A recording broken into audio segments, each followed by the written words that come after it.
Olá, a partir de agora você é nosso convidado a acompanhar uma conversa com o senador Dário Berger. E o nosso tema, segurança pública, que tem sido o tema principal de reflexões e votações das sessões plenárias aqui do Senado Federal. Nessa abertura dos trabalhos mesmo, não foi, senador? O presidente Eunício já anunciou que esse era um dos temas principais, prioritários, era o norte do trabalho da casa agora em 2018. E para saber o que acha o senador de como esse trabalho está evoluindo, qual vão ser os ganhos para a sociedade e o que o Senado Federal pode fazer pelo tema, é que o senhor está convidado a conversar conosco.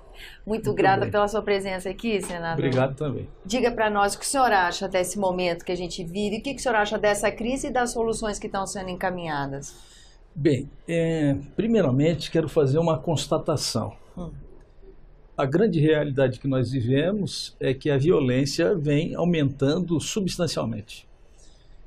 O que era uma consequência dos grandes centros urbanos se expandiu para as médias e hoje já se encontra inclusive nas pequenas cidades. E o interior do Brasil era considerado um lugar calmo, era segurança, tranquilidade, né? Sem dúvida, que hoje já não tem mais esse perfil. Então esse assunto é um assunto que se disseminou e, portanto, sugere muita preocupação das autoridades competentes, dentre as quais destaco o senador Eunício Oliveira, que no início dos trabalhos legislativos destacou esse tema como um dos temas prioritários, como você acabou de falar. Bem, é um tema difícil realmente, porque nós temos que analisar isso sob o ponto de vista muito mais amplo do que da violência propriamente, da violência pela violência, do acontecimento, do momento e que está efetivamente acontecendo. A impressão que eu tenho, fazendo uma análise assim mais superficial do tema, me faz crer que o grande problema desse país são as diferenças e as desigualdades sociais. Ou seja, a violência, na verdade, é decorrência de outras dinâmicas que não estão bem acertadas. Na minha opinião, não há nenhuma dúvida disso, né? Quando nós temos aí ainda 12, 13, 14 milhões de desempregados, né? Não sei quantos milhões de subempregados, e mais 60, 70 milhões de brasileiros que vivem do Bolsa Família ou que estão, de certa forma, desassistidos do cenário nacional, isso faz crer que o país chamado Brasil é um país extremamente desigual, é um país com muitas diferenças sociais, é um país que, se nós não atacarmos essa essência das desigualdades e das diferenças, nós não vamos com polícia resolver o problema da criminalidade e da violência. Porque, na minha opinião, um fato deriva do outro. Evidente que nós temos hoje uma indústria de marginais que tomaram conta de determinadas regiões e tal, mas essas questões são pontuais. Elas são pontuais. Elas eram identificadas perfeitamente em determinado tempo, em determinado local. Hoje isso disseminou, quer dizer, ampliou, o que demonstra que a causa efetiva disso é realmente as desigualdades. Eu até fico a me perguntar, de maneira muito simplista, assim, um pai desempregado, com a família para sustentar, filhos para alimentar, não tem emprego, não tem alternativa, não tem oportunidade.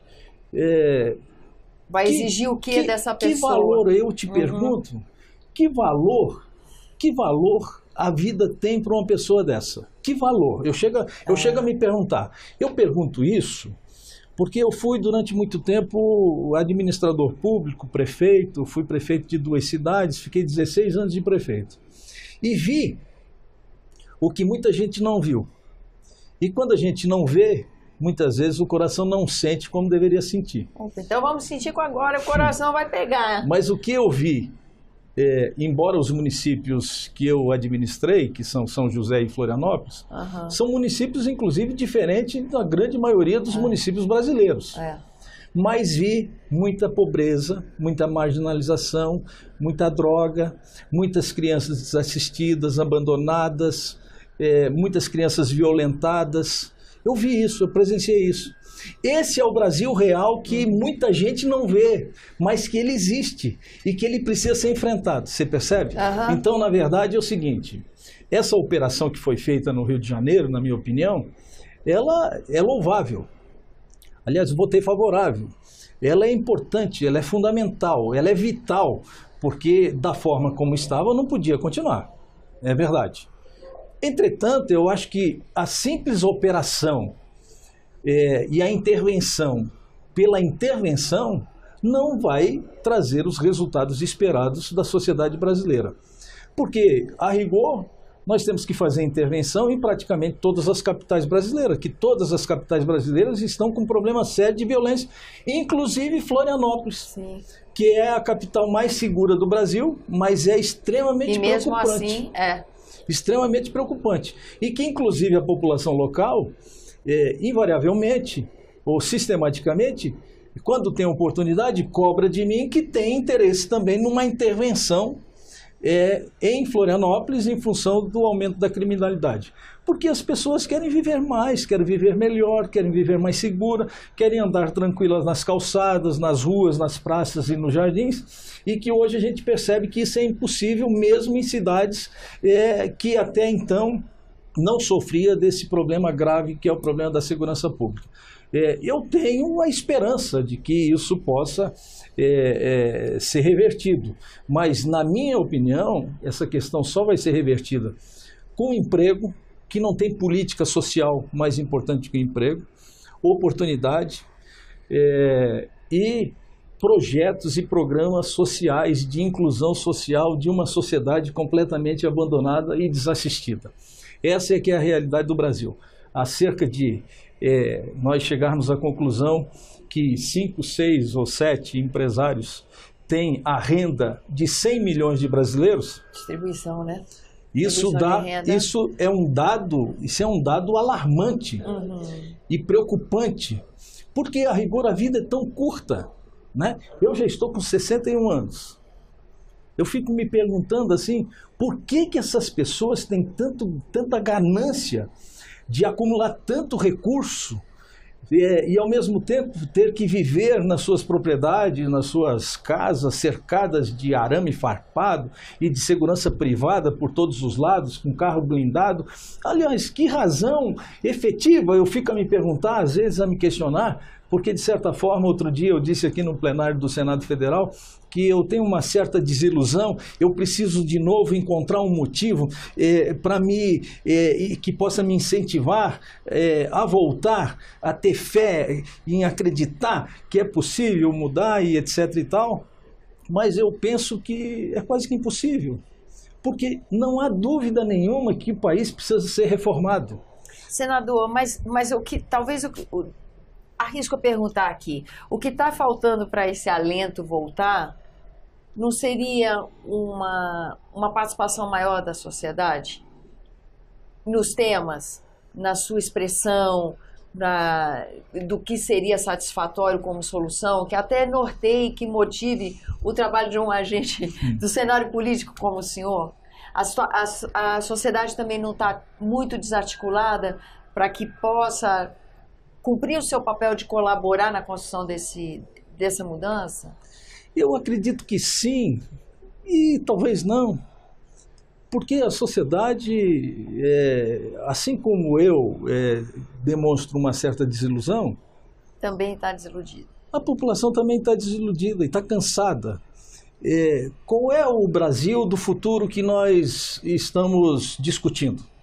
Qual é o projeto de Brasil para os próximos 5, 10, 15, 20, 30, 40 anos? É que o nosso presente está com tantas urgências, não é? Que não sobra tempo para pensar no futuro. Há que se louvar, apesar da pouca popularidade do presidente Temer, há que se louvar a coragem e a determinação dele de fazer o que ninguém quis fazer até hoje.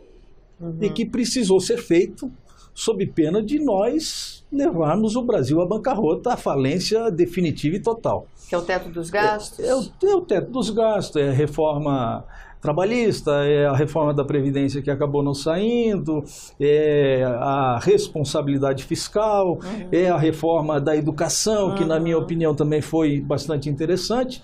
E por aí vai, nós precisamos reformar de verdade. Mas a verdadeira reforma vem, sobretudo, das nossas consciências, de que país nós queremos para o futuro.